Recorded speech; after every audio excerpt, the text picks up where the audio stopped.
Hello guys, how are you all? Welcome back to my channel. So, today we are gonna see, what if Deku went back in time and met younger Mirko, and fell in love with her, part 2. So before we start, go check out the author of this fanfic, Darth Erebus, link is in the description, also subscribe to our channel, and like this video, so let's begin the video. Wait, where do I scare you're the high-speed hero? A clock.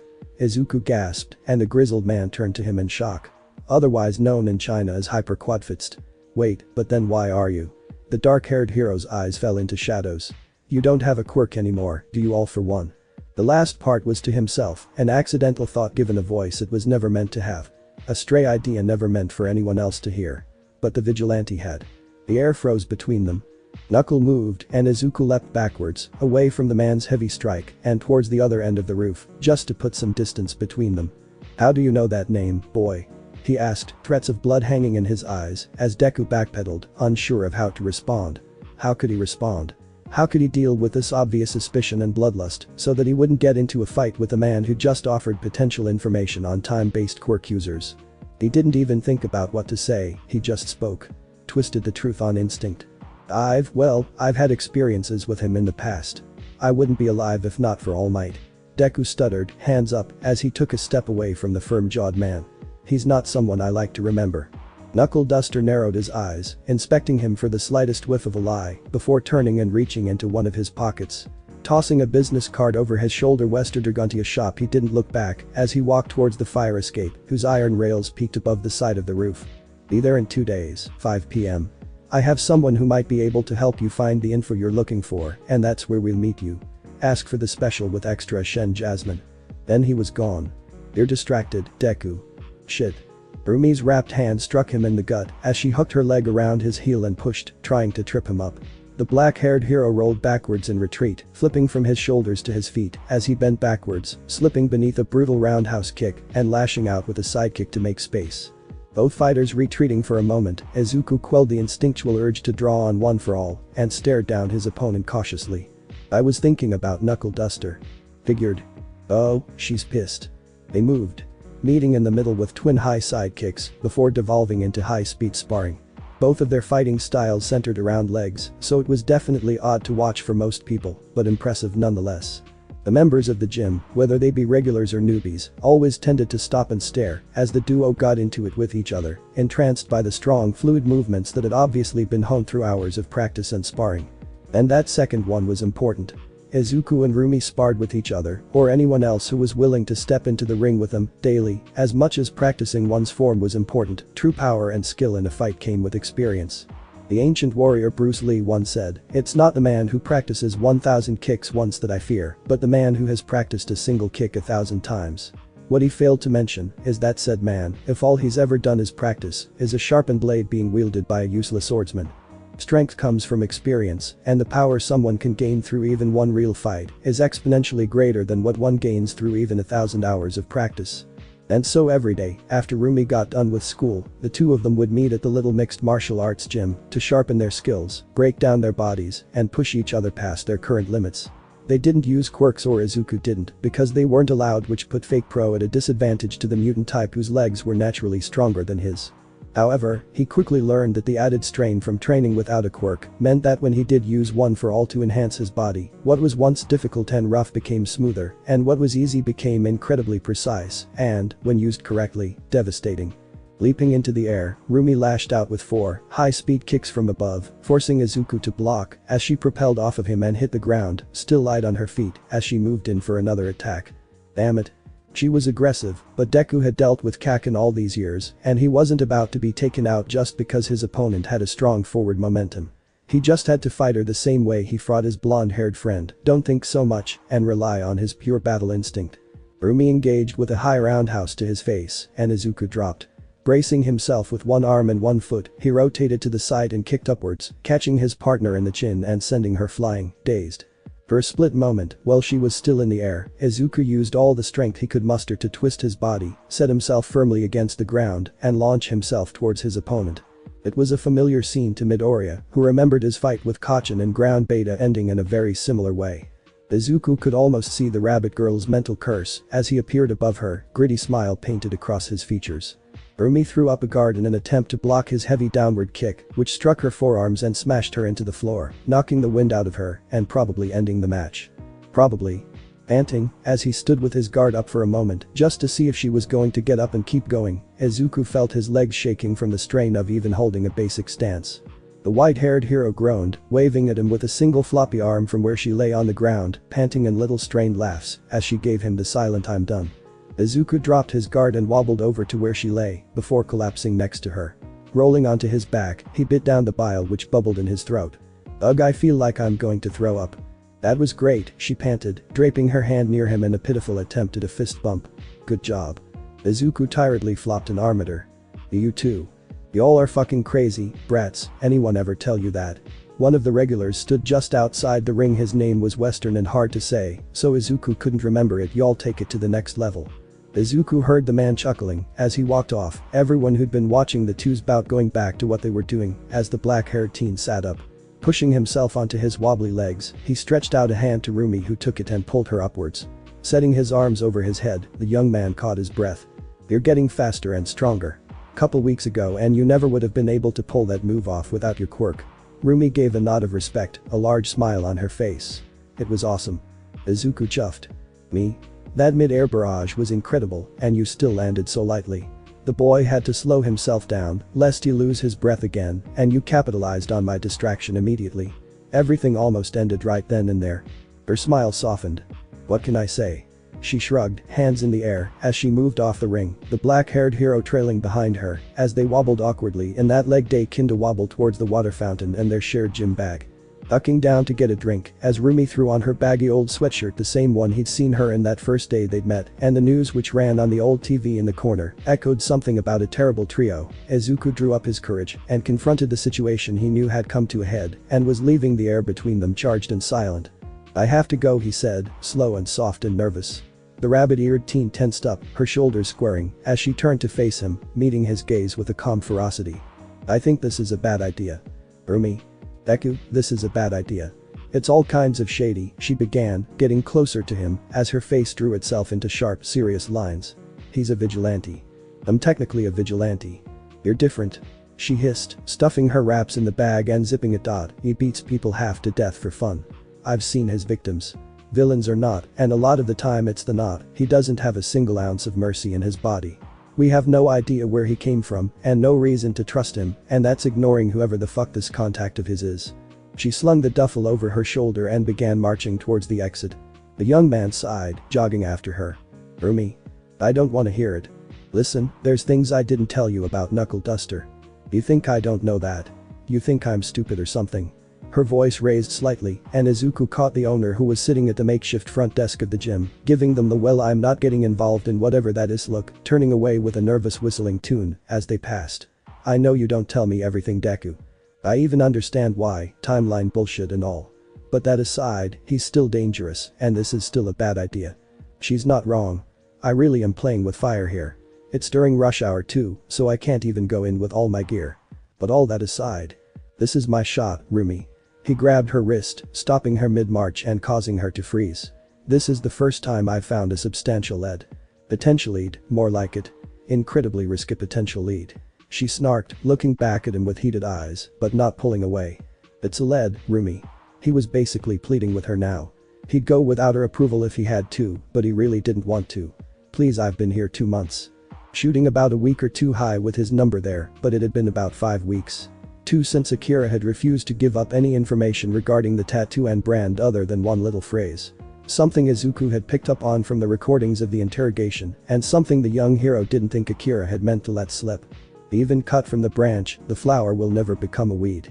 The throwaway line he'd figured was in reference to his loyalty. Even after being punished in such a way, Akira wouldn't spill anything about the mark. No name, no lead. And so Izuku had been back to square one, essentially. Until he'd come across Knuckle Duster. And then, he had something again. A very possibly tangible lead for the first time in what felt like forever. "I can't let this slip away." They sat like that for a long moment, her scorching gaze meeting his own emerald orbs with fiery determination, as something hardened within them, and she tilted up her nose a bit. "Fine." Izuku sighed in relief. "But I'm coming with you." "Warumi, no." He backpedaled, voice high, as she narrowed her eyes and took a step closer. What, it should be fine, right? She asked, but it really was more of a statement. A double-edged, challenging statement. Do you think I can't handle myself or something? She was really close now, an inch or two from being nose to nose with a black-haired teen and glaring at him with a look that dared him to tell her he didn't think she could handle it. Izuku was walking a very narrow line now. He swallowed heavily, heart racing, though whether it was from fear or the fact that there was an incredibly pretty girl so close to his face meant a body he didn't know. Roomi. You know what I think. He said carefully, something bitter rising in his throat as she raised a single thin white eyebrow. I just Roomi Daichi, Arata and AM. Do not pull this bullshit on me right now, Deku. They need you. I don't want to risk your future and their future on what could be a dangerous talk. He dropped his face and shook his head, pulling away. Are you happy I said it? I know it's going to be dangerous. I know, and that's why you can't come. Nadi stopped her before she could rebuke him with a hard look that rarely made its way to his cinnamon roll features, because I don't think you can handle yourself. But because I don't know what to expect and I'm not willing to risk your life for my own. She scoffed, glaring into the ground as her ears twitched. The steel in her eyes didn't dull, but a certain softness returned to her features. Fine. She obviously didn't like saying it and Izuku knew he'd get an earful later, but at least she was agreeing. But she paused, as if she didn't know what to say. Taking a moment to pass over his Air Force gloves that he thought ahead to bring with him from where they were in the bag, she caught his wrist. Be careful, Izuku. Yeah. Izuku shuffled awkwardly as she let go. Putting on the gloves, he gave her one last look before saying his goodbye and heading in the opposite direction. Towards town center and towards his mysterious meeting with the dangerous vigilante and his unknown associate. It didn't take him long to find the spot where Knuckle Duster had told him to meet. The young hero had thought he'd recognize the name on the card, and he was right. The Western Dragon was the most popular tea shop in all of Hutta, stuck right in the middle of town and only a block from the police station. The building took up a whole street corner and while very obviously old, it wasn't nearly as run down as most of the city. In fact, the shop and the immediate area surrounding it was both, at least, from what Izuku had noticed, the safest and most well-kept part of town. Now in a town like Hutta, that wasn't exactly saying a lot, and the black-haired teen actually remembered catching an armed mugger who'd been about to kill an old man not 2 blocks from where the tea shop was located, but still. It must mean something that the meeting point was in one of the safest locations in the general area. Right? Making his way inside, Izuku dropped his hood and made for the counter. The shop, which was really more of a restaurant, was buzzing with life. Orange lamps lit the room in a warm glow that gave it a light, homey, safe sort of feel that contrasted itself to the city outside. Once entering, there was a walkway that led up to the counter and was raised above the lowered seating area that flanked both sides. Making it so that one would have to walk down a step or two to get to a table, and everyone could easily see you as you came in. It was an inviting atmosphere, and even now Izuku was able to pick out a group of teens studying at a corner table, making his heart clench painfully in his chest, as for a moment, and just for a moment, the mirages of his own friends flickered in their places. I think everyone would love it here, Mom probably would too. She kept telling me how she was going to have me try that new lavender tea she got hooked on next time I stopped by. Something tight and painful hugged Izuku's heart as he looked away from the little group, making his way to the counter. I really do miss them. I miss just being with all of them. Just being able to go to school and deal with all the goofiness that came from living in the dorms. I guess I miss the simple. Now he understood why the teachers were always telling the students to rally them. Why Hound Dog had gotten so upset with him after his fight with Gentle. They were just students. Kids, even.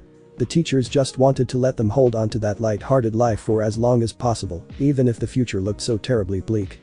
They just wanted to shield them from the reality of the world that, for the last 2 months, the young UA student had been forced to confront head first. The world was broken and a complete mess of blurry lines and bullshit.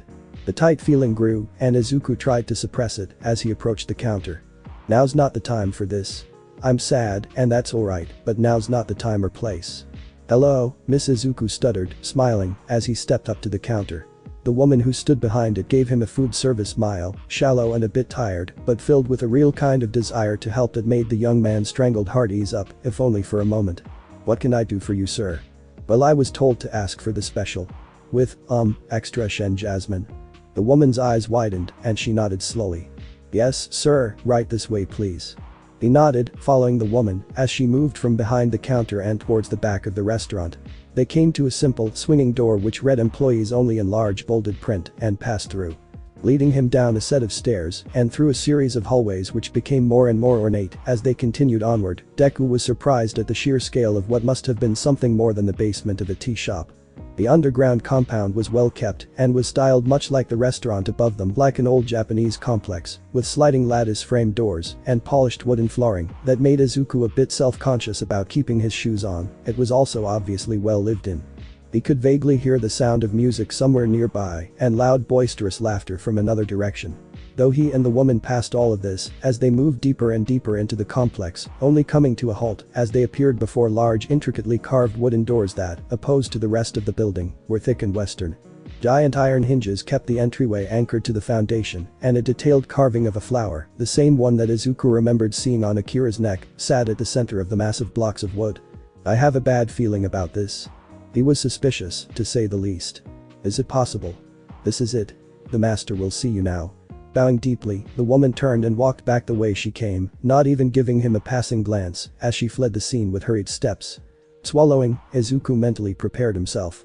It's incredibly likely that this man is involved with whatever group Akira belonged to. He's a Yakuza member and probably a higher up if this place is anything to go by. I need to be careful. Reaching forward, the boy knocked. The quiet come in deafened by the thickness of the barrier which sat between them reached his ears, and he pushed the doors open. They were surprisingly heavy and swung open slowly menacingly as the room revealed itself to the young hero. There, at the center of the room, was an old chubby man with a long gray beard. He was dressed in a worn red kimono and was sending Izuku a disarming smile that made the worry which sat heavily on his shoulders just drift away. He sat at a lowered table which held both tea and the round board for some game the black-haired teen didn't recognize. He was so disarming, in fact, that Izuku almost didn't notice the man sitting next to him. They're complete opposites. Knuckle Duster was dressed the exact same as Izuku had last seen him, armed to the teeth and incredibly menacing. If the old man was light and relaxed, the vigilante who sat at his side was the incarnation of dark and edgy. The only person who Izuku could think of that might top him was Dabi. Deku, I presume?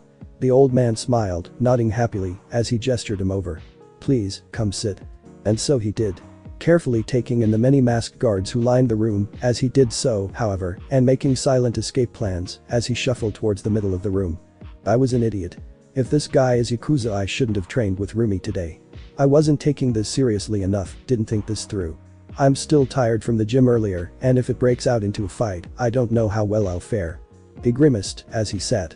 Shit. Please, Deku, relax.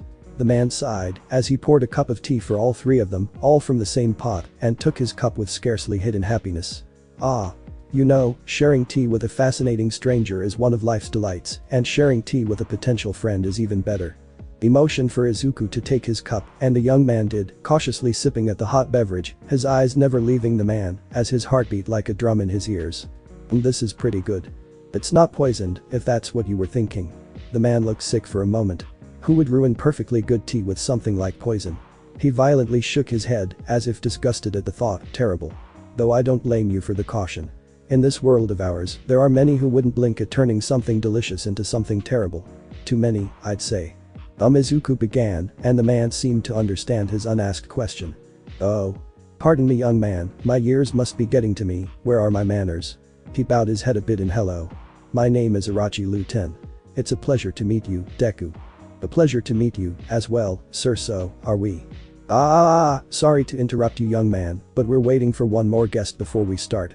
Don't want them to miss anything and have to repeat themselves. His voice gave nothing away. He sat back a bit and pulled absent-mindedly at his beard. What are you talking about, Hiroichi? Knuckle Duster growled, leaning forward. You never said anything about anyone else. Oh, but it wasn't me who decided to bring this unexpected guest of ours. Wait, if it's not either one of them then. The door opened, and Izuku's heart skipped a beat as Roomi was shuffled in, a man and woman on the other side of her. She looked a bit roughed up, but not hurt.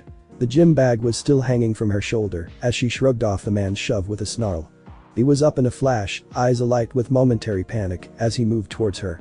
Checking her up and down, he gave her a questioning, betrayed stare that spoke 1,000 words more than what left his mouth. Roomi? Why are you here? Why didn't you listen to me? What are you doing? That same cold steel from earlier was still hard set in her eyes, but she had the grace to look at least a little guilty. We're supposed to be partners, Deku, you can't do everything on your own. She shrugged, looking away for a moment as her wheat skin flushed with a bit of warmth. Besides, I wasn't really planning on, getting caught.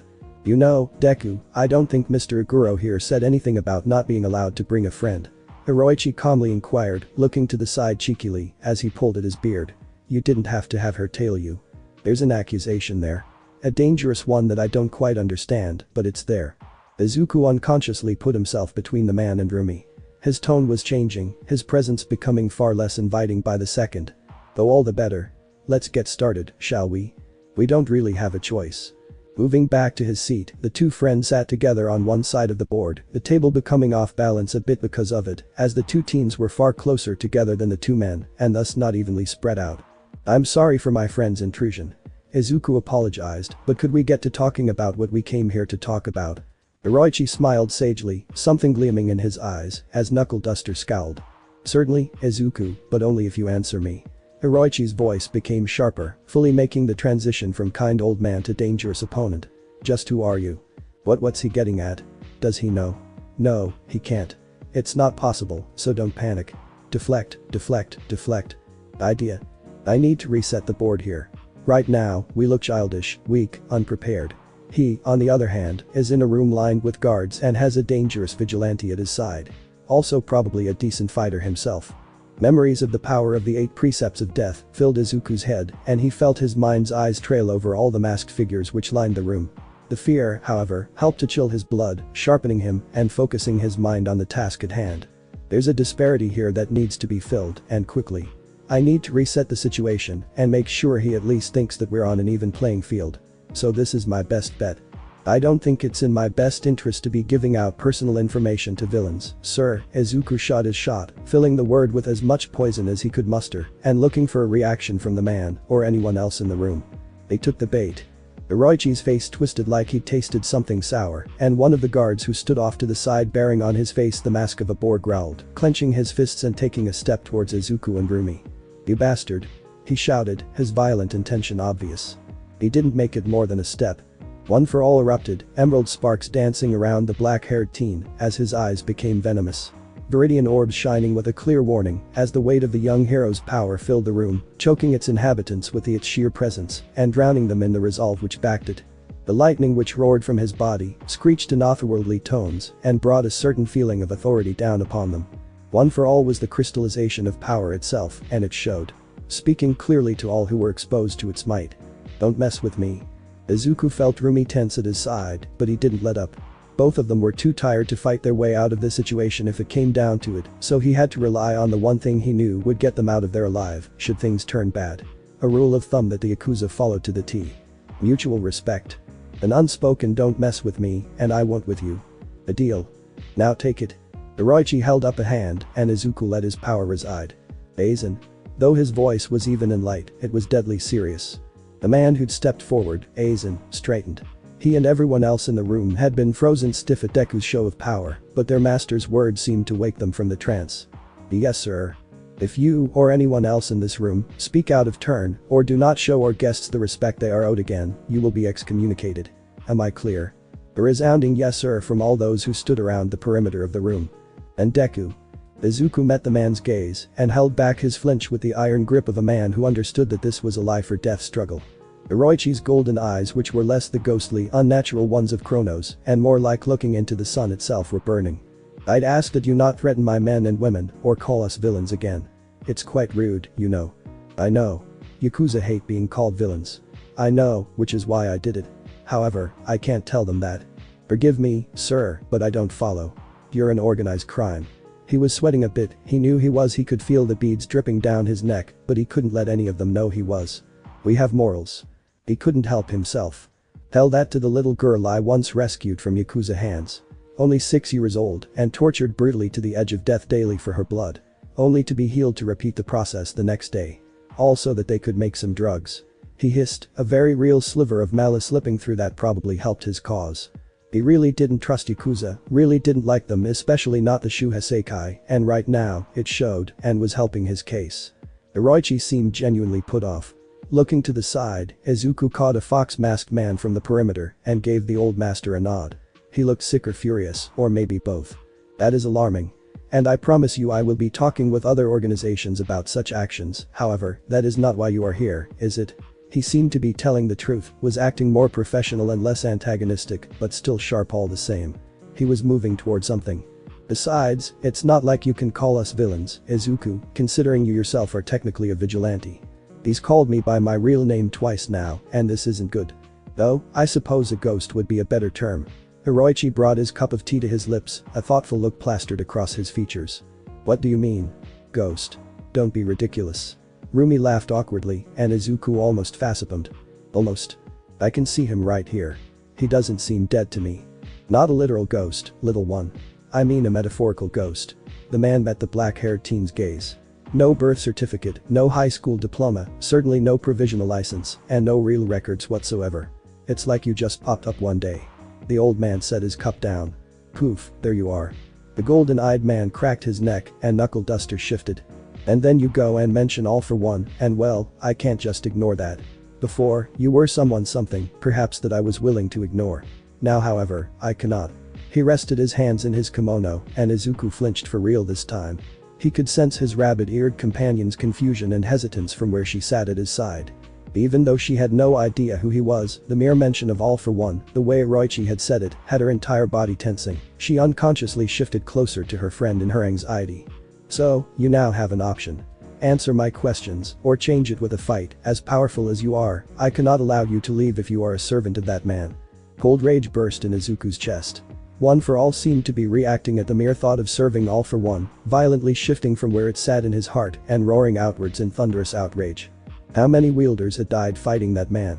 How many sacrifices had been made to secure the future? To set into stone a time in which that man would one day be brought down permanently? Too many. The voices of the previous holders cried out, and Izuku became the vessel for their anger. How dare you? How dare you? Izuku growled, eyes of lions, as he and the old man glared each other down.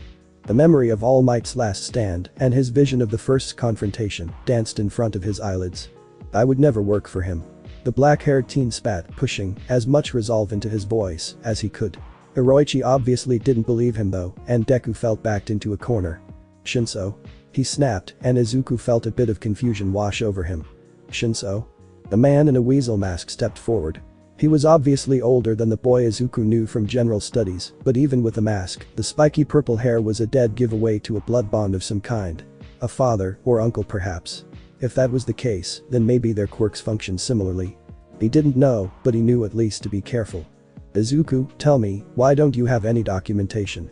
The man's muffled voice traveled across the room, causing pins and needles to shoot up the young man's back, like the worst chill he'd ever experienced. It traveled upwards, and much as he fought it, the painful feeling settled in his head, and he couldn't fight it off. He found himself losing control. No. I didn't respond though. What triggered it? I do have documentation. The words fell from his lips without his consent, but he felt himself relax at his own answer. He supposed he did have documentation. If they looked for Izuku Midoriya, surely they'd find his birth certificate, and he had his UA-ID and his provisional license, as well. It wasn't really valid documentation, but documentation nonetheless. Izuku, tell me, where do you come from? Mustafu. The snarl shot to life on his face after he answered. How is he doing this? He didn't pause this time. Izuku, tell me. My name. He's saying my name. Damn it, but I can't stop that. Not without attacking him. Why are you looking for time quirk users? To get home. The longer silence this time, as though the masked man was thinking. Pondering over what he said before freezing, as though the Shinso had just come to a startling conclusion. Roomi seemed to figure out what was happening. Wait a fucking second. Just. Izuku, tell me. Hold the fuck up. Where are you from? 2147. Fuck. That went well, shittier than expected, but alright, I guess. Roomi commented quietly, which showed for itself her mood as they walked away from the tea shop and the Yakuza group who ran it. You can say that again.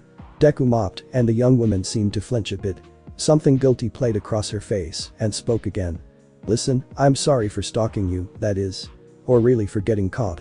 I wanted to help, or at least make sure you would be safe, and then they found me and… No. Please, just ugh.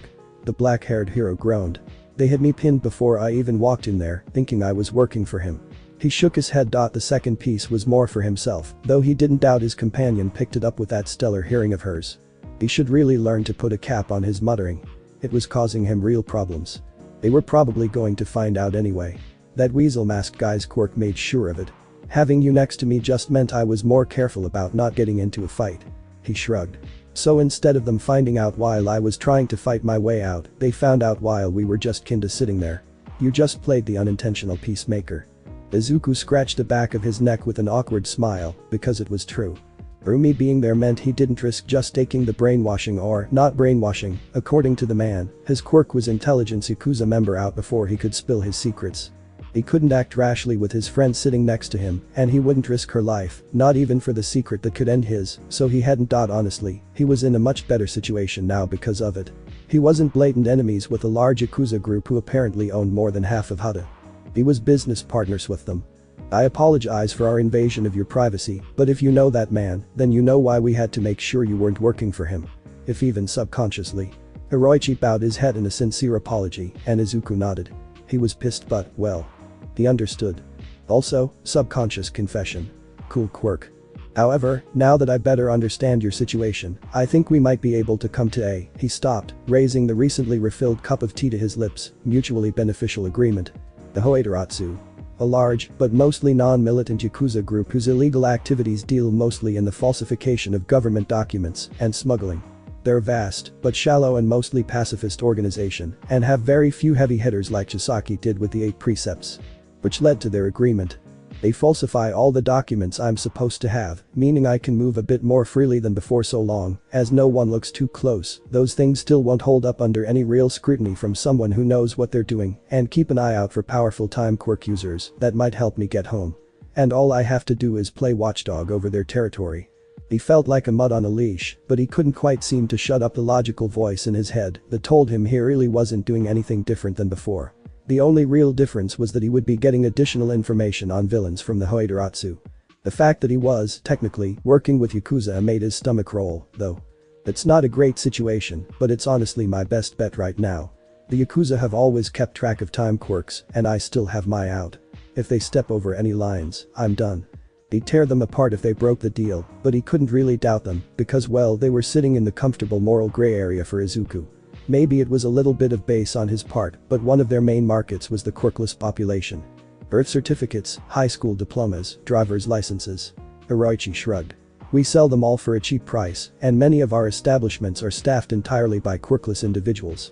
He set his cup softly onto the table, picking up a circular piece from the game board, one that bore the same flower symbol as the massive doors and was the insignia for the organization, and rolled it between his fingers. "We provide what the government does not. We do not discriminate. We do business, and we do have our morals." And he's not wrong. Just like with Stain. Neither of them are wrong, and it makes me sick. The cold returned to its home in the young man's chest, and Izuku's frown deepened.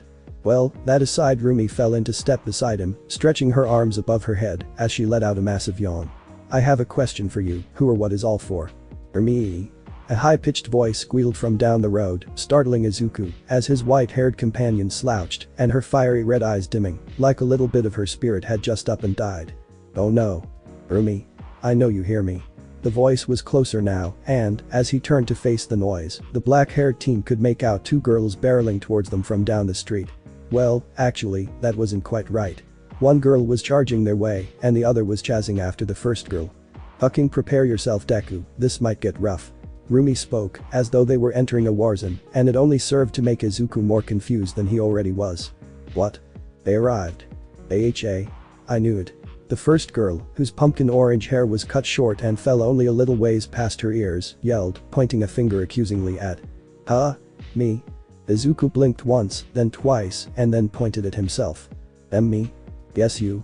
She screamed dramatically, glaring at him as the other taller girl arrived, panting, as she tried to calm her friend down. "You stole our ace. Thief. Pirate. Arg.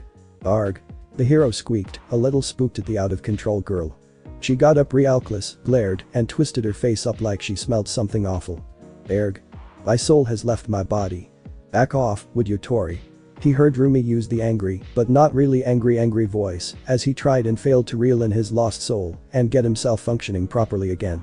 "Look at him, you're giving him social anxiety." "I will not back off, Roomi." He felt the glare more than he saw it. "Okay. Maybe I will back off, but only a little." The pumpkin top decided, her friend hanging back quietly as the two of them conversed. She looked almost more uncomfortable than Izuku was. And he was pretty damn uncomfortable. "Why do you have a problem with Deku, huh? You've never even met him before." Roomi asked, exasperated. Because he stole our ace. She cried, closing in on the former broccoli top and glaring at him again, forcing him to back up as he held up his arms in a panic. Would you steal our ace, huh? What are you even talking about, Tori? Her friend, who had long brown hair which was pulled into a bun at the moment and had finally caught her breath, asked, rolling her face into a confused stare. Isn't it obvious? He's the secret boyfriend. She yelled at her companion, pointing at Izuku, who felt his brain freeze again as she made exaggerated hand gestures. He's what keeps Roomi so busy and is why she's not going out for the team this year. He's a pirate. He stole our ace. What? Roomi sounded genuinely confused. Tori, Deku isn't the reason I'm not going out for the team. She said it like it was the most obvious thing in the world. I'm trying to be a hero. I just don't have time for volleyball this year. I will graduate and take my licensing test at the end of the semester. She rolled her eyes. I'm busy training, not hanging out with this dork. She failed to mention how those two things were interconnected, the dork and the training, that is. Yeah, sure. Tori's eyes narrowed. Sounds legit, I guess, except not really. Tori, we're leaving. They grabbed her friend's arm and started frantically trying to drag her away. Come on, it's time to. Giving up on moving her willingly, she grabbed the shorter girl under the armpits and began dragging her backwards. Heels scraping against the road, she glared menacingly at the green-eyed boy and gave him one last shout as her still unnamed friend carried her off. I'll never forgive you, Deku. You're dead, you hear me? Dead. Why does everyone keep reminding me of Kakin? What was? No, just, no. Don't ask. Roomi sighed, ears pressing backwards into her hair as she rubbed her forehead furiously with both hands, as though desperately trying to smush whatever brain cells had escaped during the interaction back into her skull. Izuku waited patiently for her to reclaim her sanity as he did the same. What a day. This is like what a day. Alright, go. Who was that and what were they talking about? Izuku asked as the duo continued walking home, as though they weren't just bombarded by an orange-haired chihuahua turned teenage girl and weren't heading back from a meeting with the mafia. Tori and Inori. And, well, I've played volleyball for years. Roomi shrugged, swerving around the time traveler as she began walking on the curb, arms outstretched, even though they both knew full well she didn't need the help to balance. And this year I told the team I wasn't going to try out. Too busy with hero work. The way she said it sounded incredibly familiar. It took him a second to gather his thoughts, rummage around the garbage dump of knowledge that was his head to find the scrap of a memory he was looking for. Find the tone, the face, the look that he knew he'd seen somewhere before. Ah, the school festival. The memory of his classmates all coming together as they created the production and dance number and music for their on-stage performance made warm, yet painful feelings swell up in his heart. That terribly awesome, tight, constricting feeling one gets in their chest when they remember a happy memory of a loved one who was gone from this world, or just, well, gone in general. The tight feeling Izuku knew made his mom's face twist into something so terribly sad and angry and forced her to stuff all the pictures they had of his father into a little box in the hall closet, along with all the rest of his things, so she'd never have to look at them again. She was never strong enough to just up and get rid of it all, though. Or the way Roomi's face would twist up into something terrible whenever they talked about her parents. How he could see through the hatred and the anger to the hurt little girl who was just destroyed by her parents having left her. The feeling that welled in his own chest now as he thought of his mom and All Might and Mr. Izawa and Iida, Shoto, Kakin, Uraraka and all of Class 1A. All of the people that were, at this point, lost to him. But through that feeling, through those now painful memories, he still found that little bit he knew he'd been looking for. That little, near disregarded memory about a girl who thought her hobby was useless and how she used it to bring a smile to the face of a girl who'd forgotten how to be happy. I think you should do it. Izuku stopped, as if to accentuate his point, and made sure to meet the eyes of the wheat-skinned girl who turned to face him, looking incredibly confused at his tone. He looked at her, really looked at her like he knew AM was able to do so naturally, and made sure she knew he was seeing her. Bah Deku, I just told you, I don't have time for volleyball of all thin, he cut her off. Roomi, I think you should play. He smiled softly. I remember this was a while ago, at our first school festival, and we decided to put on a show, a song and dance number. There was this girl in my class who was just so incredibly talented with music, and she had always been really embarrassed about telling the class anything about it because, well, he found his gaze lingering on the distant sky now, the once bright blue bleeding orange and red as the sun set. Because, well, she thought it was a useless hobby for a hero. I'm guessing you're going to tell me it wasn't a useless hobby after all. Go and play and have fun or whatever. Roomi raised an eyebrow at him jokingly, but Izuku was lost now. Maybe in the past or his feelings or in his need for his heart to show to her. For her to see him like he felt he saw her. Just to be seen at all, maybe. It was hard to say. He kept smiling off into the distance though, before he turned and met her gaze. Do you remember that 6-year-old girl I told Oroichi I saved from some Yakuza? Rumi's breath caught, realizing suddenly that he wasn't joking. She looked at him and nodded. She'd forgotten how to smile. He looked down at his scarred, twisted hand, his lips pulled up gently in grief. So many people sacrificed so much to save her from the man who was hurting her, some even his breath caught, and a dying man with tubes in his gut flashed across his vision. I will twist the future. I won't let it hold me back. If it's bad, then I'll change it. You were supposed to die, I saw it. In every possible timeline, I saw you die, and we failed at rescuing that little girl, but you twisted the future. How, I don't know, but you did it. Some even sacrificed their lives. And then, the presence of that man continued to haunt her, even after she was safe from his clutches. I saved her from his hands, but I couldn't save her from his spirit. From the scars he'd left behind. He clenched his fist angrily. I couldn't save her heart. But Jiru, he stumbled over the proper noun, but really, she probably wouldn't remember, so it was fine, she did. What she thought would be useless ended up saving a little girl's smile. And I'll never be more thankful. So I get it, Deku, I get it. She spoke softly, and Izuku knew she was seeing him now. Really listening. I'll think about it. He smiled, meeting her eyes and taking in her soft features, as she sighed and turned to look towards the crescent moon which hung behind them. The light of the setting sun shone across her dark skin in the most amazing way, and Izuku couldn't help but admire if only for a second how beautiful she really was. Then he realized what he was doing and looked away and turned to face that ever-distant horizon with her. The festival, everything, I really did enjoy it. Maybe I'll try dancing again. I had fun last time. Are you sure about this, Deku? I mean, this guy has been on our radar for weeks and we've never been able to catch even a whiff of him. Takuma looked at him out of the corner of his eyes, doubtful. He was still taller than the young hero, but Izuku was catching up quickly. Wouldn't be long till he outgrew his green suit, in fact. It was starting to get a little tight for comfort. What makes you think he'll be out here now? I have it on a good source that he will. Trust me, and just keep that nose smelling. Izuku told him. There was a certain exhaustion that just hung from his voice though, and he caught the detective wince. He'd been pulling late-nighters or all-nighters more and more recently, and it seemed people were starting to take notice. With Oroichi and the Hoitratsu giving him info on the more dangerous villains who were lurking about, the young man's heroic heart wouldn't let him even think about resting. Well, he knew there was still something he could do to stop them. The thought of knowing where these dangerous people were, what they were doing, what they had already done, and then not doing anything about it, left a terrible, sick feeling in the boy's gut that he just couldn't ignore. And so he didn't, and his sleep schedule suffered for it. With his new forged papers, Izuku had enrolled in an online school to make sure he didn't fall behind academically while he was away. And so, he'd begun waking up earlier with everyone else in the little household, instead of hours later, to get his schoolwork done in the mornings with AM, so he could train until late afternoon. Then he'd head home, relax, make dinner and hang out with the Isagiyama family, before going out for a nightly patrol around 10, typically not getting back until 2 or 3 in the morning, only to repeat the process the next day. Coffee was quickly becoming his best friend, and he couldn't have understood Mr. Izawa more. No wonder he threatened to expel anyone with zero potential on the first day. Izuku didn't blame him. He was probably just dead tired and just not at all willing to deal with anyone's bullshit. It's how Izuku feels now.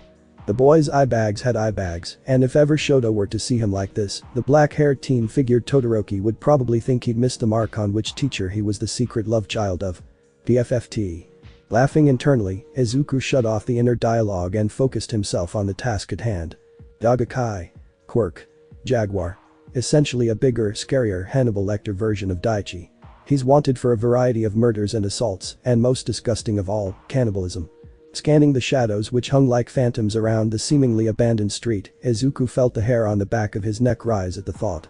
The man was hunting people, and was also thought by Oroichi to be juiced up on the hard stuff from China, a dangerous quirk enhancer that had been showing up more and more recently, and tended to cause extreme temporary psychosis to those who took it.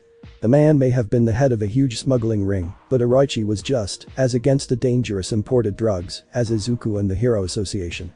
The Hoitratsu were the best in Japan if you wanted something that you weren't supposed to want. Izuku had never heard of them before, which speaks for itself about how good they really were, but the old man backed up his promise to the young hero about the group sticking to their morals. They were definitely grey, but not so dark that Izuku felt the need to deal with them. At least, not at the moment. And now I'm here, holding up on my end of the deal. Jaga apparently was responsible for the death of one of Oroichi's guys, so now he's got a grudge. Tracked him down and got me this far at least, now I just need Takuma too. The detective suddenly stopped stiff, holding up a hand to the teen as he angled his face towards the sky, closing his eyes as he breathed deeply through his nose. Izuku watched, transfixed, as the red-haired man focused. He always wondered what scents were like to his unofficial partner. Did his olfactory system function like a dog's? Or was it completely unique to him? The thought made his head spin, and if they weren't hunting a serial killer, Deku might have pulled out his notebook to jot down some of his notes and ideas. Blood. And 2 unknowns, but one is obviously an aggressor. He turned, and the young hero was already moving. Squatting down with his arms backwards, he didn't even need to say anything for the detective to hop on, piggyback style. This wasn't their first rodeo. Forward. The man cried, and it would have been funny if someone's life wasn't on the line. About 2 miles, I think. Izuku took off. The streets were, thankfully, mostly clear, with only the occasional car or pedestrian who gave them the confused WTF stink eye. As they sped down the street, he didn't have to worry too much about anyone noticing him. Though his presence at night had begun acting as a deterrent and brought down the overall number of violent crimes in the last 3 months, that still didn't mean the average Joe with more than 5 good brain cells thought it was a good idea to go walking around the slums of Huda by themselves at night. Not if they could help it at least. Bearing forward at about 20% light winds washing through the roads because of it, Izuku only changed direction when his passenger told him to, essentially acting as the vehicle for the older man as he was steered towards the source of the smell. He trusted Takuma's nose to guide them, so he was essentially running blind. That is, until he could find their target himself. The sound of screaming brought his attention to an alleyway. What is it with villains in Alleyway's, whose entrance was blocked by a hulking figure covered in gray fur. Dropping Takuma as gently as he could, Izuku moved. Dipping down to about 15% as he launched himself towards his opponent. He picked up freestyle dancing as part of his training and to give himself some decompress time because he really did enjoy it over the past month and it showed. Maneuvering his body more easily than he ever had before, he launched off of a street pole and towards the hulking jaguar man before him. Hey! Deku cried, the mutant quirked murderer turning to face him just as the teen struck him in the head with a brutal St. Louis smash. His cat-like features snapped back as he was forced into what was probably the worst case of whiplash he'd ever experienced. Rotating in the air and landing between Jaga and the person, a woman who was probably in her late 30s and was clutching a little plastic sandwich bag into her bosom like her life depended on it. He was attacking. Izuku didn't so much as think about what he needed to do as he just instinctually did it. Smiling at the terrified woman who was clutching at the little baggie like it was more important than her life, Deku swept her into his arms and dashed past the still recovering villain. She seemed to still be in shock and was bleeding a bit from her left arm, though it looked more like a scrape than anything that might have been left by Jaga's claws or teeth, so the young hero wasn't too worried.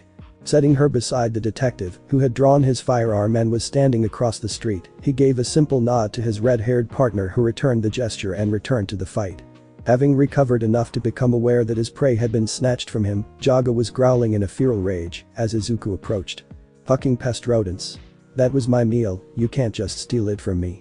His eyes, which had previously been lowered as he tried to shake off the lingering effects of the strike, flashed upwards bloodshot with insanity as he bared his drooling fangs. I'll fucking kill you, rodent, and make you my meal instead. Does that sound alright with you, pest? Now scream for me.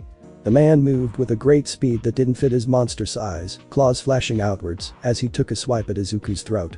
If this had been the Izuku from a few months ago, it probably would have been enough to at least get his blood pumping. Enough to startle him, at least a little, as the terrifying beast man approached him with a bloodlust that rivaled muscular. But it wasn't Izuku. This was the Izuku who's been patrolling in the shadowy hours of the night in Huda for months, had the experience that was born from that, and was too tired to be dealing with anyone's bullshit, especially not some crazy cat cannibals. Because Jaga was so much larger in stature than the younger and by comparison much smaller hero, he had to strike downwards to try and reach him.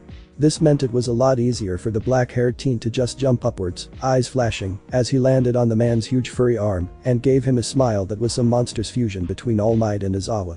Then, pushing it up to his currently comfortable 25% limit because it didn't look like Haga had any lasting effects from getting hit with his 15% smash, he twisted from where he was crouched and struck the serial killer with a sidekick to the nose. Leaping backwards to put himself between the villain and the 2 people who stood on the sidewalk behind him, he watched the hulking jaguar, really more of a snow leopard murderer, stumble backwards in momentary shock before his eyes rolled into his skull and he fell to the ground. Sweet. Izuku held up a hand and without looking, caught the reinforced cuffs that he knew the detective would toss his way. Setting them firmly around Jaga's paws, he approached the still panicky woman and gave a little smile and wave. "It's okay, miss, everything is fine now." She nodded, wide-eyed and still clutching the little baggie close to her chest. Then, as if suddenly remembering something, her eyes widened. I have to go. Carter. He needs these." She turned, and before Izuku could stop her, she'd run off. "Any idea what that was about?" he asked a detective who had a small frown on his face. "The bag was filled with pills and had that flower symbol you were looking into on it." "Ah. Just because Orochi doesn't like dangerous stuff doesn't mean the Hoitarasu aren't involved in drug trade. Though, he told me it was mostly antibiotics and mild enhancers, so considering they were pills and not a needle, I'd say she probably had the former." Izuku looked at the detective, who wasn't making any sort of move to go after her, but was just watching the young hero carefully. Like he wanted to see what he would do. Things have changed. Izuku decided, picking up on the unasked question of why he wasn't making a move. The flower turned out to be a dead end, so he shrugged, moving towards Jaga, as a heavy-duty squad car specifically made for large mutant-type villains and standard to every police station pulled up behind them. Helping to load the large Catman into the car, which was really more of a truck and reminded Izuku of the armored transports used to move large amounts of money, his partner only gave him a nod and smiled acceptingly at his answer. After loading the man up and giving the vehicle a send-off, the two began walking back towards the station. Tsuo Takuma began, and Izuku gave him a side eye. "What's going on?" "Something's up. He's going to ask me to do something for them, I can tell." "What is it this time?" "What would he need me to do at somewhere around 11 at night?" "It's Friday, and well, me and a couple others were going to go hit the bar, de-stress after the long week like always, and we were wondering." He began, giving Izuku a little shit-eating grin, as the black-haired hero put two and two together. Well, Izuku stuttered a bit. Social stuff like that had never been his forte. I mean, I'd love to, but it's still really early. I usually go for another couple hours, and you need a break." The way he said it left no room for argument, not that Izuku would have given him any. "You've been going harder than anyone else for the last couple months, trying to clean up messes that everyone else around here refused to touch, and you're overworking yourself. I know you're technically not a pro yet, which honestly makes this worse, but you have to learn to pace yourself, or you'll burn out. You can't always be everywhere, Deku." "He's right." Izuku sighed, and Takuma knew he'd won. "Okay," Izuku gave in, shaking his head. "But at least let me get out of this suit. I think I have something shoved in your locker at the station, right?" "Yup." He popped the pea and patted the young man on the back, smiling broadly. "It'll be fun, I promise." Izuku still wasn't sure. Wasn't Cyril the way back to the station where he grabbed a pair of shorts and a sweatshirt, and still wasn't, as they approached the door of the rundown little hole in the wall spot a block or two from the Western Dragon, and the man at the front asked for his ID before he could enter. Panicking for a moment, Izuku fished out the brand new fake Orochi had set him up with. Izuku Asuka, the black-haired teen, laughed to himself whenever he thought about how Orochi had given him a surname, meaning tomorrow was a black-haired 21-year-old from Mustafu. The age was so that Izuku wouldn't get harassed by anyone for being underage, or just barely being an adult, should he need to do something that requires travel. And some of the best info could be found by just sitting around a bar, so. The man nodded, letting the boy who could feel nervous beads of sweat running down his neck pass without painting two massive X on his hands with a black marker that rested on the stand nearby. Izuku breathed out a sigh of relief before his panic spiked again at the detective's voice. "What? I thought you were," he got a bit quieter, and Izuku had to strain to hear him over the sounds of the bar. "Still technically a student. How'd you not get marked?" "Shit, I forgot. He and the lieutenant were there that first night when I said I just had my provisional license, and I've already told Takuma I'm here on really secretive hero work and am just off school because of it. Damn it, think." He scratched his neck nervously. "My work meant getting a fake ID for my civilian persona. And that's all I should say, really. Just try and go along with it, please." Takuma hummed, eyes gleaming with something, but he let it go. "Thank goodness everyone else just thinks I'm just some young underground pro. Makes things a lot easier." "Deku? Haha." Some officer whose name Izuku didn't know she worked the day shift and only ever saw the young hero when he came in to help Takuma with a case, waved him and the detective over to where she sat with Kageyama and a few other of the day shifters. "Get over here. Hey guys, look who the cat dragged in. Takuma freaking got him here. Pay up." She tapped the table twice as a couple of the guys and Miss Kageyama groaned. Yen passed around and Izuku felt himself slouch a little in disbelief. Were they betting on this? On me coming? Hey Kurosaki, you owe me half of that. Takuma commented, the green-eyed hero giving him a look of betrayal as he collected a wad of cash and stuffed it in his coat pocket. I can't believe this. Shocked, Takuma patted him on the back and made everyone shuffle over in the large booth. Izuku sat between the detective and some other dude he didn't know. The conversation, at his arrival, descended quickly into what felt like an interrogation. The curious and obviously not sober off-duty officers essentially decided unanimously to play some version of hot seat or 20 questions where they got to ask him whatever they wanted rapid-fire style, and he never got a chance to shoot back. He was able to keep things vague for the most part, twisting the truth as he distracted them with stories about his crazy time in high school and the homeroom teacher who threatened to expel him on his first day. His stories got the ball rolling for each of them to begin sharing their own, and Izuku was soon able to just sit back and listen as the group went back and forth about everything from high school crushes to love lives and politics. Smiling, Izuku carefully nursed the bottle of beer he'd been given, even though he didn't really care for its taste. He didn't want to act suspicious or be rude by not drinking it as the group began talking about a subject he loved. Quirks. I'm telling you, he just doesn't have it. Kageyama shook her head. He just isn't cut out for hero work, but he's dedicated. Keeps telling me how he'll try for a smaller school or something, but I found his future planning sheet. He put UA as his top pick. The pineapple-topped woman sighed. I don't want to crush his dreams or anything, but he just doesn't have a heroic quirk. The cold was back, light, but growing outwards from somewhere deep in his chest, and some part of Izuku felt insulted by the woman's words. He scoffed loudly, and everyone turned to face him. What? Kageyama asked. It's true. You're a hero. Maybe you can talk to him and… What? Tell him he can't be a hero because he doesn't have a flashy quirk? He asked, eyes dropping to stare distantly at the wooden table. Maybe it was his quirkless childhood or all the feelings Roomi had poured out onto him about her own experience with an unheroic quirk, but there was a real sharpness laced in his tone. Or maybe you need to put some faith in your child. Hey listen Deku, you don't. What's his quirk? He asked, staring her down as he looked deep into the woman's charcoal black eyes, projecting his seriousness. She shifted backwards a bit, obviously a bit uncomfortable, but gave him an answer. Shadow paralysis. If his shadow connects to another person's, then he can paralyze them and then manipulate their movements. But it only works on people, not animals or objects. Izuku sat quietly for a moment, closing his eyes in thought as silence sat heavily around the table. Then, suddenly, his eyes snapped open and he spoke with all the resolve he could muster. He can definitely be a hero. But the shadow is merely a phenomenon caused by the absence of light, so could he theoretically become unstoppable at night? Or in a dark place? Does it have to specifically be a shadow?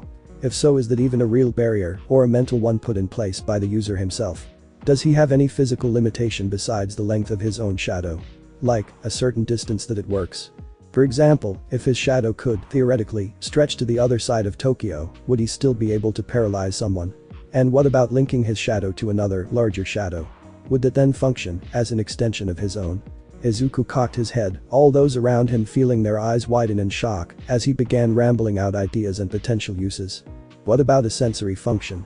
How can he tell that his shadow has connected to others? Can he feel them? If so, he could learn to fight blind by sensing all the shadows around him pulling himself out of his thoughts. He nodded. Yes, Miss Kageyama, I can tell you with absolute certainty that if he's willing to put in the time and effort, then your son. Nephew could definitely become a hero and definitely has a shot at UA if he works hard enough. Damn, Deku. You're freaking good man. Some random cop muttered, everyone else nodding along with him as he took a swig of his drink, shaking his head. Never would have thought of, like, at least 70% of what you just said. Izuku just smiled and Miss Kageyama looked thoughtful. Would you be, she scratched at her neck nervously, willing to teach him a thing or two. Train him up a bit. If he's going for UA he's going to need it. I'll even pay you for your time. Thoughtful, Izuku took another sip of his beer. I've been meaning to get a job anyway now that I have papers. I've felt terrible about having to rely on Roomi for everything all this time, and well, it's not like I don't spend a majority of my time at the gym, as is. Deciding, Izuku nodded, giving her a small smile as he answered. Sure. Just make sure to let him know before he agrees. Izuku's smile turned into something more playful, yet serious all the same. I go plus ultra. There was nothing, and then he opened his eyes. Nothing, still nothing, but that nothing now had a certain definition to it now. Cold grey stone lay beneath his feet, which he noted he now had, as opposed to last time he'd been in this place, and the darkness, which hung in the air like a thick fog, was broken by a light that had no source, so he could see, if only a little. There was nothing. And then there was a voice. Ninth. It's good to see you again. It was soft and edgeless, but still so powerful. It echoed a nearly divine sort of authority that sent Izuku's head spinning. The first. Turning, but not of his own will, because it was less that he turned and more that the nothing world turned around him. He came face to face with a lanky man with white hair who was giving him a soft little smile, his eyes hidden behind his snow-white locks. Unable to reply, as he was still nothing but a ghostly shadow with the top of a head, a right hand and feet, Izuku could do nothing but ponder silently to himself about what this vision could be about. Was the first going to help him figure out a way to get home, figure out a way back to his family and his friends and the time he was supposed to be in, so that One for All didn't accidentally get erased if Izuku messed up too much? Somehow, he knew that probably wasn't it. You're doing good. He was still smiling, and next to him, another shadow blinked into existence. One with the face of a woman Izuku felt like he knew, but with a name that was just out of his reach. Something with an N. Nana Shimura. Wait. She spoke. The time is coming, Izuku, soon enough, you might be ready. She smiled, and Izuku imagined her giving All Might a very similar look in the man's younger years. You just have to free yourself first. Reaching forward, she flicked him in the forehead. And then he was soaring, flying backwards in what felt like slow motion, but was so incredibly fast as the first and seventh holders' smiling faces disappeared from his sight. He felt light and strong, and like he could take on the world, his intangible heart thumping wildly in his ears like the drum for the kagura he'd remembered seeing performed with his mother so long ago. Then, just as he felt like he was getting used to the slow motion flight, the freedom, he fell. Shooting upwards with a gasp, Izuku struggled violently against the blanket he'd wrapped himself in the night before and tried to catch his breath as One for All flashed in his chest. And then, he gently plopped to the ground from where he'd been suspended in the air. What the? Izuku's head snapped sideways in alarm, catching Roomi's confused red gaze from where she stood at the kitchen counter, coffee in hand, as she rubbed at her eyes, like she couldn't believe what she'd just seen, and obviously not at all prepared to deal with whatever that was yet. Though, just for a second, the dark-haired hero couldn't find in him to worry about what Roomi was thinking, because he had to worry about what he was thinking. Flowed All Might's master's quirk. He looked down at his scarred hand as he felt the drumming beat of his heart increase at the thought. It's coming. Somewhere far away, beneath an old oak tree, a teenage boy awoke from a nightmare. A dream of endless blood, tears, failure, and sacrifice. A dream that the boy desperately wished to wake from and reject, but couldn't because that dream was quickly forming itself into his new reality. An unshakable force of nature that could not and would not be stopped, no matter how hard the boy tried. He was weak against it. Then, suddenly, the dream had a little bit of hope. Golden eyes snapped open as the black-haired 13-year-old sat violently upwards, gasping, as the dream took hold and he realized that he'd never been asleep to begin with. Looking up towards the sky, he opened himself up to his power, letting it flow and whisper a sweet little truth into his ears. He smiled. Things are changing, and at the center of it all, as always, Izuku Midoriya. Deku. His eyes glowed, wreathed in an unnatural light, and casting the illusion that, if only for a moment even in this unnatural quirked world, should someone have looked his way, they would have claimed to have seen an angel descended from heaven, or perhaps a visiting god, sitting in the shadow of the old oak tree. And really, they wouldn't have been that far off. Looking up through the shifting branches of the tree like he was seeing them for the very first time in his life, he smiled. Very interesting. Let's just hope it's for the better, shall we? What the fuck was Roomi? Rubbed her eyes again, blinking wildly as she stared at him like she was expecting to wake up at any moment before realizing that she was already awake and set her coffee mug down heavily. Shaking her head, as if giving the whole I'm just dreaming thing one final go, she blinked hard and stared. Hi. He smiled awkwardly. What the fuck? She whispered, walking up to where he lay on the ground and giving him a firm poke to the forehead. Hey. Izuku cried, pushing away her hand, what are you? Deku, you were just fucking floating. She yelled, what the fuck was that? He should have said something, anything, to get the heat off his back. Twist the truth a bit about his quirk being weird, or just straight up lie, even though that second option probably would have landed him in some trouble, since Roomi had long since been able to tell when he lied outright, anyone cold if they had half a brain, but unfortunately, still in shock. As Izuku was from the One for All vision, he didn't say anything. Nothing at all, and so he met Roomi's scorching gaze and stayed silent, allowing her time to look into him in that special way that the ladies of the Asagiyama family seemed to be able to do so naturally, and he knew he might, as well, have confessed outright. It's complicated. Great answer, Izuku, great answer. He might as well go and take one of their kitchen knives to the gut now, because with the look Roomi was giving him, that was not anywhere fucking close to an acceptable answer. It's complicated. she asked, voice cold and serious, as she inched closer to him. Izuku removed himself from his blankets and stood in a panic. Because you know that I know, that means you're hiding something, right? I'm not dumb, it's what you use with Daichi and them, she gestured towards the bedroom, still inching closer, as the obviously groggy woman gave him the death glare, when you want to get out of telling them something about your past. You know I know that, and so, let me ask you again. Izuku swallowed, scooting around the couch to try and put the piece of furniture between him and the rabbit girl who was hovering menacingly nearby. Did you, or did you not, just it's complicated? Stumbling pathetically in his fear, Izuku tried to answer.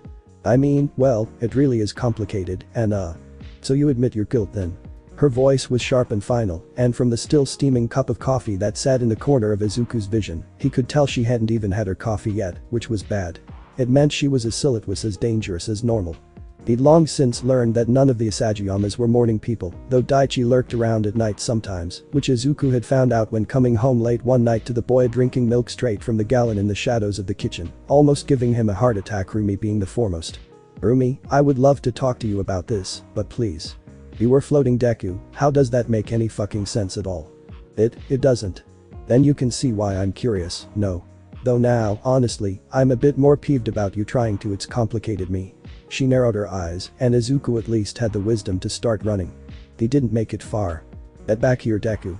Tackling him to the ground, they ended up between the kitchen and the couch, as the black-haired hero tried desperately to claw his way to freedom, only to be pulled backwards by the other teen and forced to fend her off as she fought to pin him. Which she did, eventually. Back slamming against the old wooden floor, Roomi pinned his arms at his head and straddled his waist to stop him from getting away. Which wouldn't have been so terrible because really, they spared often enough that he was used to physical contact if she wasn't wearing her school uniform. Allah, a skirt. I am dead. Now, she smiled, let's start over. The sound of the bedroom door snapping open caught their attention, interrupting Roomi, as both of them looked to the source of the sound, one Arati Asagiyama, who after coming face to face with the scene that was unfolding in his living room, promptly froze.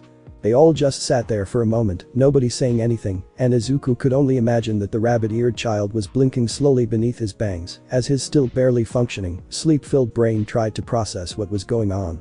Then out of nowhere, the boy turned red as a tomato, spun around, and marched right back into the bedroom, slamming the door shut behind him. Oh. Roomi seemed to realize their position, leaping upwards, as if burned. Straightening her skirt and refusing to meet Izuku's face for a moment, she coughed, staring purposefully off to the side as she spoke. Okay, so, we'll talk about it later. You're not getting out of this, Deku, but grabbing her school bag and chugging her coffee in one go, she made for the door with a speed that fit the name of her quirk and threw her shoes on haphazardly. By the way, the boys' culture festival is today, so if you wanna go I'm sure they'll be happy, okay, see ya. Then she left, slamming the door shut behind her, as Izuku struggled to jump-start his brain from where he was still sitting on the floor, breathing deeply to try and push away the hot panicky feeling that was bubbling up in his chest as fire burned in his cheeks. Eventually coming back to his senses and pushing the memory down deep inside, where it couldn't hurt him or turn him back into a furiously red human-shaped vegetable, he got up and moved towards the kitchen. It was then that he realized he forgot one, kinda important detail. She left me to deal with the fallout. Izuku gave the shut bedroom door a nervous look, shuffling towards it, as though Shigaraki himself might leap out and attack. He knocked softly. Pushing inwards, he found a sight he wouldn't soon forget. There, in one corner of the room, sat Arata, facing the wall and whispering little nothings to himself as he rocked back and forth, ears pressed flat against his head in a panic. On the floor, staring up at the ceiling with a reflective, unseeing gaze, was Daichi, who Izuku almost mistook for dead with the look that was plastered on his face. And then there was Am, who was just standing there, in the middle of the two of them, confused, painting the look she gave the young hero as he entered. Izuku, why is it that Roomi was on top of you? And why has that fact led to both of my brothers going into a catatonic state? She asked, genuinely curious, as the black-haired teen felt sweat drip down his neck. Well. Both of the boys suddenly woke from their waking nightmares, turning to him with deadly sharp eyes as they launched towards him simultaneously. Tackling him with enough force to send him back into the main room, they beat him into the ground or tried to anyway, as they threw curse after curse towards the ninth holder of One for All. Don't taint her, you swine. How dare you? We'll kill you, meow. After getting things sorted out, at least to the point that the boys weren't actively trying to take his head off, the mentally scarred brothers got dressed and ready for school, as Izuku finished up with their daily bentos, the two of them sulking where they sat at the table. Aichi ate loudly as he glared at his fellow green-eyed teen, never once looking away as he munched on his breakfast. Arata was similar, except it was less a physical "I'm watching you" than it was an imposingly mindful one. "I'm still confused," AM commented from where she sat, farthest away from Izuku and in Rumi's usual chair instead of her own, something she was forced into by her brothers, as though they were afraid of her even sharing the same air as Izuku, and thus made sure she was as far from the older teen as they could manage. "We were just wrestling," AM Izuku began, Arata cutting him off with a scoff and a mutter. "Yeah, that's what they always say. And your brothers are making a big deal out of it for no reason. They're just being illogical." He knew the magic phrase to get her to stop looking too far into things, and it worked. Things that weren't logical tended to disinterest the small child, and she always seemed to move on to the next best thing if what she had been doing or thinking about was pointed out as such. "Ah, makes sense. Both of them are idiots sometimes." Both of them slumped in their chairs, a dark cloud hanging over their heads at her words. "AM. Too cruel, meow, too cruel." Noting the time, Izuku shuffled the older siblings out the door and toward school, with a promise that they'd stop by later that day for the festival, something that got him an odd, strained look, but nothing more. Leaving the young hero guessing as to why. Probably still upset over earlier. Ruthlessly pushing the memory of Roomi pressed against him back down into the deep dark hollow in his head in which he'd buried it, he wandered back inside and moved through his own morning routine. After showering and getting dressed for the day, he sat himself down with AM as they both began going through their daily workload of online schooling, Izuku casually sipping his coffee as he munched on the egg and rice he'd made everyone for breakfast, mostly keeping to himself as the duo busied themselves with their education. AM rarely asked questions, though they did come on occasionally, so he was mostly left to his own devices, interacting during their designated school time more so as a butler than a tutor, as he would always refill her water whenever she ran out or make her something to eat should she ask for it. He noticed pretty quickly that AM was beyond intelligent. She was almost more advanced in her schooling was when it came to maths than the brothers who were nearly twice her age and had an analytical and strategic mind that could rival Izuku's own. She always finished before him despite being enrolled in more classes than black-haired teen and would begin playing whatever game she'd most recently acquired or had come to enjoy long before the time traveler even came close of finishing. Chess was a favorite for her, and Izuku or anyone else in the house for that matter had long since been unable to beat her. She was obsessed with logic, so much so that she sometimes reminded the teen of a robot. She had a hard time understanding emotions and would verbally tear people apart based on pure observation. It was why Roomi had been so terrified of lying back when they'd first met, because she'd known the little girl would have seen through her immediately. Izuku was lucky that he'd chosen only to twist the truth, because he and Rumi's little plan never would have gotten off the ground if he hadn't. Finally, Izuku stole a glance at the clock. 11:30. We could grab lunch on the way. Or should we just eat there? Some of the classes are bound to have a cafe of sorts. Hey AM, what do you think? Should we grab something on the way to the culture festival, or just eat there? He smiled her way, watching as she fidgeted in her seat and gave him a passing, confused glance. Are you asking me what you should do? I don't care, do whatever you think is best. She shrugged, casually beating whoever it was she was playing an online chess and clicking onto a new player. She stayed a couple moves in before leaving the match and jumping to someone else. Well, I figured you might have a preference. You're coming with me, right? He asked, laughing good-naturedly. Turning on the TV, he began watching the news play back something about some terrible trio Izuku had never heard of who'd been responsible for the death of a couple pro heroes, some of which were ranked in the double digits, and honestly wasn't prepared for the answer he received. No. AM said it like it was an absolute fact, like it should be obvious, and Izuku turned to face her with confusion marrying his features. Why not? It'll be fun. And your brothers will be really happy to see you enjoying the things they put so much hard work into. He thought vaguely of his own first-year culture festival and how happy he'd been to see Yuri enjoying it. It had made his day, week, month, year even to see her smile, and he could imagine the boys feeling much the same way about AM. It's dumb. That whole schools in general are dumb. She cut herself off, pulling her legs up to her chest as she answered and never once looking away from the screen. But. Izuku, I'm not going. There was something bitter and final laced in her voice now, and the teen's heroic heart was sensing something much deeper, darker, that was responsible for her choice, not just simple disinterest. AM's quirkless, Roomi added, causing him to stop, wide-eyed. I know. Trust me, Deku, I know about all the bullshit this world of ours puts the quirkless through. AM does school online because she was getting treated so at that damn school of hers. The memory revealed itself from the depths of the young hero's mind, hidden by the normality that AM and her situation had become in Izuku's life, and immediately he knew what the problem was. He'd forgotten that Roomi had already told him why she'd pulled AM from her public school and why the little girl was probably so keen on not going to this one. She'd been an outcast, treated terribly, all for something she couldn't control. She's like me. And for a moment, the image of the lavender-haired girl was overlaid with that of a little green-haired boy who was curled into a ball as he rubbed dirt on his bruises and tried to harden his frail little heart against the sharp edges of the world around him. For a second, he saw himself. Turning off the TV, he moved as casually as he could back towards the kitchen. Pouring himself another mug of coffee, he sat down across from her and killed the heavy quiet. "Do you want to talk about it?" he asked, watching the little girl curl angrily inward. "I don't know what you're talking about." "So that's how you want to play it?" Izuku sighed, but he'd already gone too deep to try and forget about it, to turn back. The regret would tear him apart if he didn't help AM confront this now, if he let her continue to dig herself into a hole that he knew from personal experience wouldn't protect her, much as she probably felt it would. He wanted to help her like he'd always hoped someone would help him. "I was quirkless too, you know, until I was 14. He watched her freeze. "I know what it's like, AM. More than maybe anyone else you've ever met, I get it." She closed the old laptop, turning to face him with those ever-seeing sunset eyes of hers and giving him her full attention. "Piqued your interest, huh?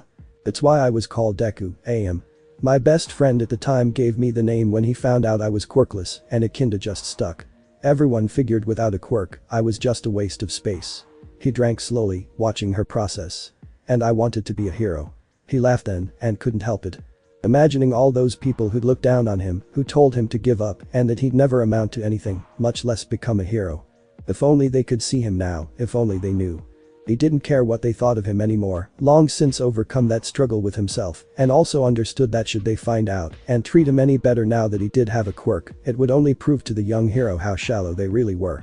It's why he forgave Kaken, as much as the boy tormented him, he had to deal with the same people Izuku had.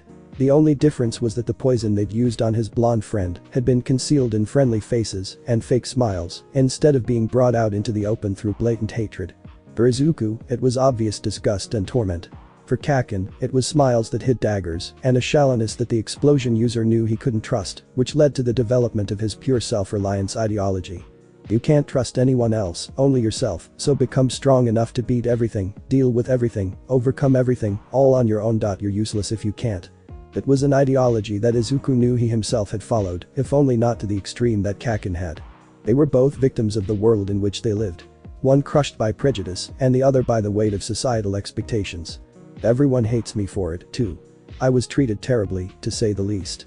He shook his head, a sad, nostalgic smile forming on his face. I learned to hide the bruises and deal with the pain. Push through the words, even if they hurt me, even if sometimes I believed them. Probably why my pain tolerance is so high, now that I think about it. The last part was murmured to himself more than it was the little girl before him. "And then you got a quirk." He nodded. "Yup. Though, I can say from experience that it doesn't change much.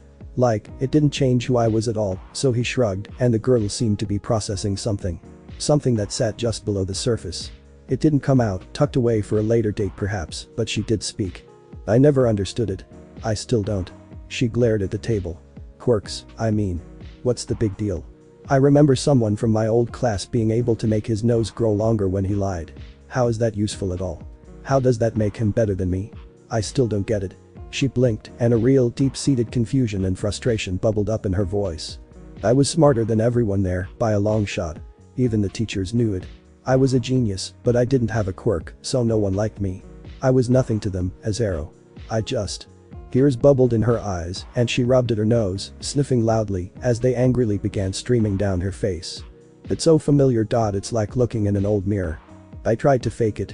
I thought if everyone just thought I had a quirk, then everything would be fine.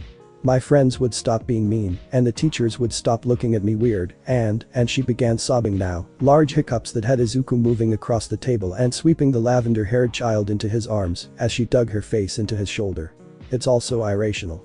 None of it makes any sense. They don't make any sense. I just wanted them to like me. What did I do? What's wrong with me?" He hushed her gently as she bawled.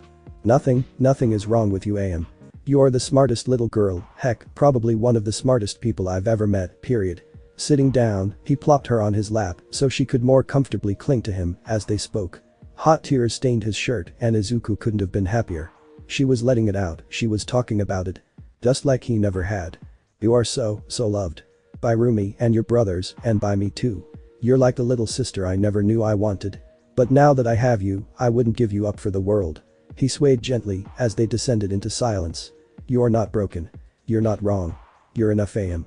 Just you, as you are. You're enough." They sat like that for a long while, and Izuku felt his own tears dripping down his face as they swayed to the song of their long-buried sadness. What could he say? He was a Midoriya through and through. After a long while, AM spoke again. "Why is the world like this? Why is the world broken?" Unwanted, his own inner fight resurfaced in his heart. The system is wrong, unfair, prejudiced against the weak it's supposed to protect. So many heroes are fakes. The world is nothing but chaos. So what are you going to do to fix it, Midoriya Izuku? You're All Might's successor, aren't you? It's your responsibility to fix the broken, so how will you do it? The cold was back, springing forth from where it had rooted itself deep in his chest, and it hurt, ringing forth with a new wave of pain at every unspoken question, every accusation, and with 100 times the intensity for every challenging thought he couldn't overcome. Because he didn't know. I guess I don't know. Maybe it always has, maybe people messed it up somewhere along the way. He brushed her hair gently, something he'd seen Roomi do before to comfort the child, and hummed a little tune his mother once hummed to him when he was sad. Something soft and far away, a song she'd loved growing up, and Izuku had grown to know like the back of his hand. It was blurry, but he was pretty sure it was called Fallen, and was written by some old band named Giant, and would always bring him peace of mind. But here's something I do know, AM. He stood, sitting her on the chair and kneeling down to meet her gaze. You can't worry so much about things you can't control. What people think of you, what this world thinks of you, none of it matters. It's not real. So don't worry about the past or the future, because you can't control them. The only thing you can control is the now. So live in the now, AM, he smiled, and she began to cry again. Free yourself. She crashed into him, sobbing, as she lay face down on his chest, and Izuku found himself pinned to the ground by the only remaining member of the Isagayama family that hadn't yet done so that day. It's only logical. He finished, and he could tell that some of those sobs were definitely laughs now. They left for the festival about 30 minutes later.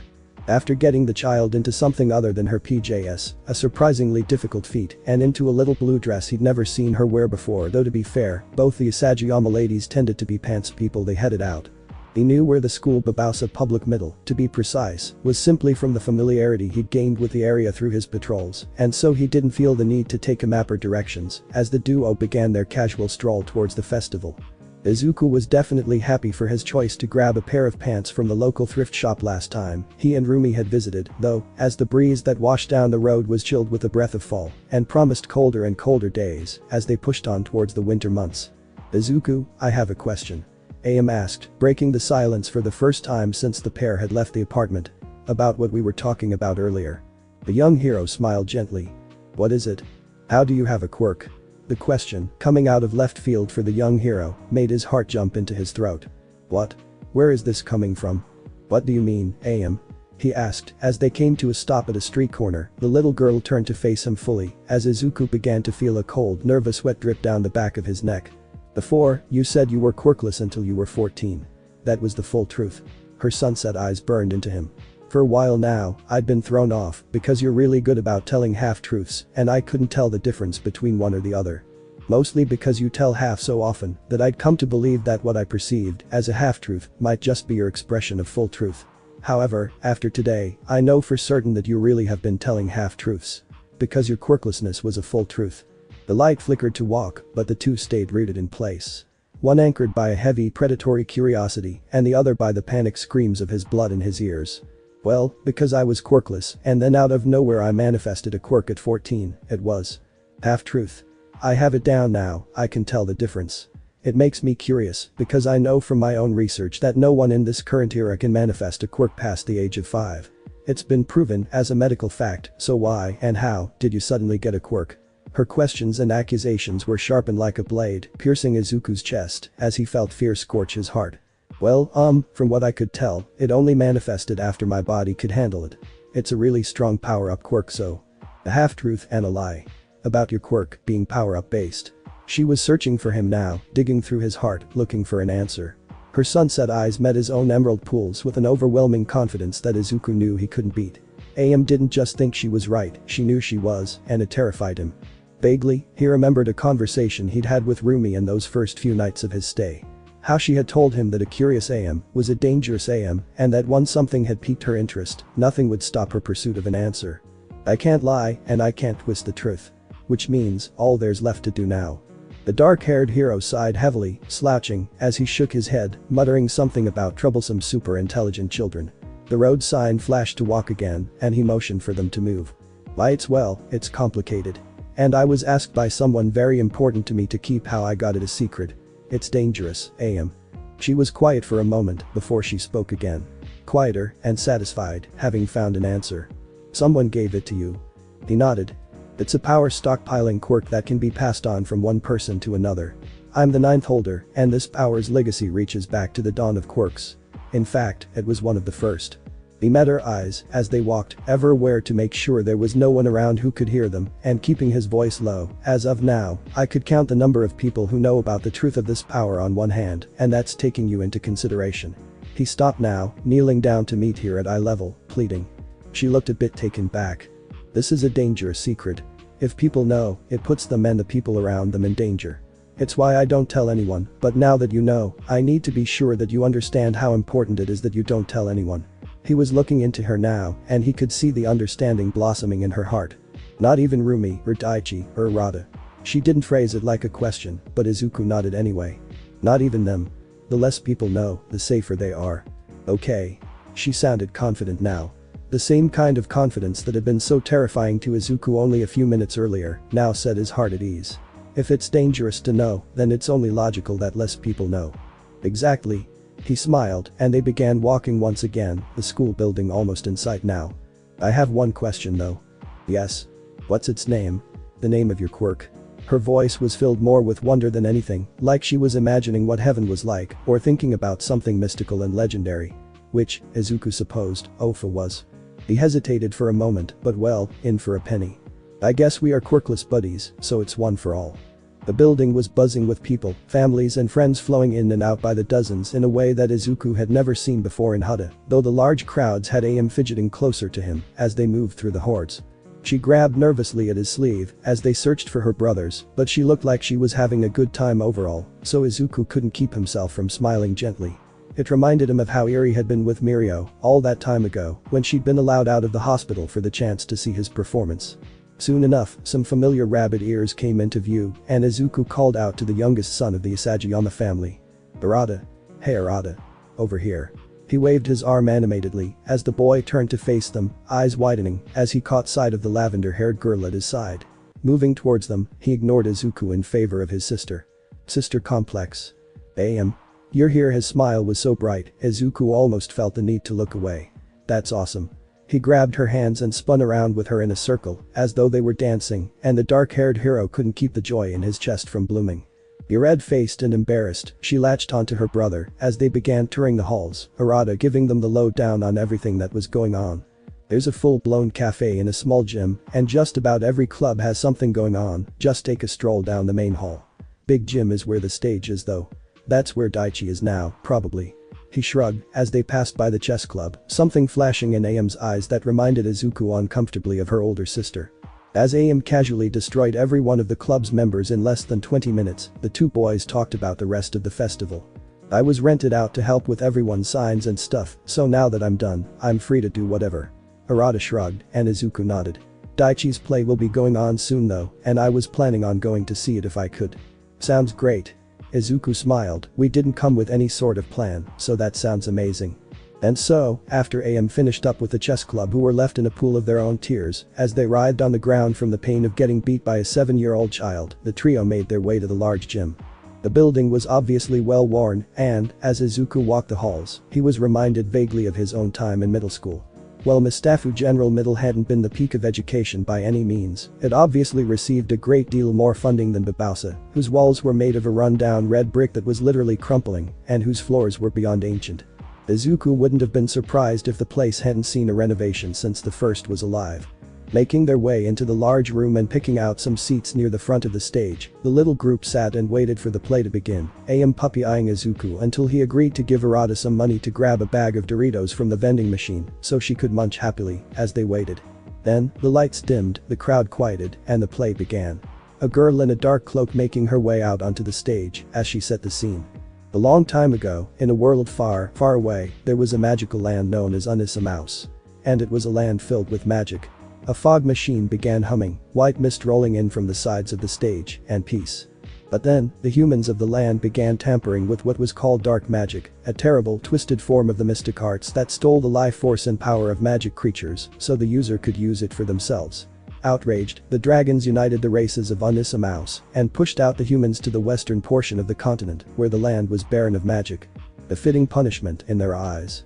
Spinning around, the girl's cape spun wildly and the smoke began forming images in the air. Of dragons and humans, large terrifying battles, and a scene of the masses being forced from their homes by the thousands. And since then, the human kingdom of Todorokia. Todorokia, what are the odds?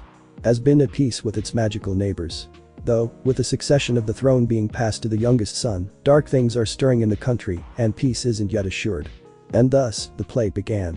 It was good, for something put on by middle schoolers definitely better than whatever Class B had put on their first year at UA, and Izuku actually found himself invested in the plot. Daichi, who played the estranged first son of the king, who was a dark mage and had been passed over for the throne due to his brother's greater natural magic potency, was incredible in his performance. Somehow able to cap his natural tendency to meow just like Tsai, who tended to say Kiro, and shift his more feline tendencies into something ominous. The boy was a natural actor. His story was one that most of the crowd seemed to latch onto, as he was the main antagonist, and he received a great deal of applause at the end of the show. Moving backstage after the show, Daichi must have seen them first, because the outrageous cry of Aem's name made the foundation shudder as the black-haired boy appeared out of nowhere and swept her off her feet. Spinning around as he purred happily. Aem. Meow. Did you see me, did ya? He spun one more time before setting the girl down and staring expectantly at the 7-year-old as though he expected a head pat or something. Sister complex. She nodded, humming, and Daichi beamed. Though you definitely could have been better. I caught you stuttering on your lines in the second act. She looked at him boredly. Memorize your lines better next time. The catboy collapsed to the ground in a depression, his friends and classmates looking at him oddly as he hugged his knees, a dark cloud hanging over him as he rocked back and forth, muttering quietly to himself. Too cruel, meow, too cruel. And so, with Daichi done with his play and post-cleanup for the production, which Izuku and the two younger Usagiyama helped with, the little group wandered around the festival for a while, enjoying the festivities and goofing off until it was time for the two non-students to leave. Waving goodbye and telling them they'd see them at home in a little bit, Aem and Izuku made their way home, weaving through the crowds as they traveled and unable to notice the hooded figure who was watching them, or really, watching Izuku, from the shadows. Doesn't make any sense. Pulling their hood further down, the figure retreated down an alleyway between some houses, leaving Izuku to turn and investigate open air as he noticed a certain stalk sensation that whispered at the back of his neck and pushed him to keep his guard up as they walked. Even if they were coming from something as joyous as a school festival, Hada was still a part of this broken, shitty world, and he wouldn't take any chances. The thought left the cold brewing in the young hero's chest as he watched the shadows and felt the phantom whispers of his internal battle rising up once again. What would you do to fix the broken world, Midoriya Izuku? What will you do? Thanks for watching my video, and make sure to check out the author of this fanfic, link is in the description. See you next time, till then sayonara.